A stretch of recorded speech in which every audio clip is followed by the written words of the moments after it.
C1 C2 को मैं adjustment कर रहा हूँ, इनका C1 C2 डिस्फंक्शन है, तो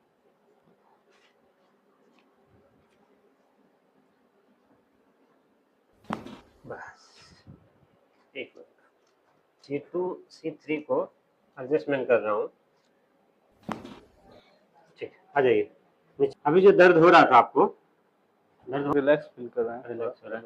ये जो गर्दन वाला जो दर्द बता रहे थे, जो इस तरह के दर्द था वैसा तो नहीं है अभी? नहीं हाथ उठा के और गर्दन को मूवमेंट करके देखिए। गर्दन का जो रेंज है ये भी बढ़ा है, ऐसा तो नहीं लग रहा गर्दन रिस्ट्रिक्ट हुआ है? गर्दन फ्री लग रहा है? हाँ, फ्री लग रहा है। तो ठीक हो जाएगा, 2-4 सेशन आना, पहला सेशन है आज, ठीक है, उसके बाद हम लोग देखते हैं, ठीक है।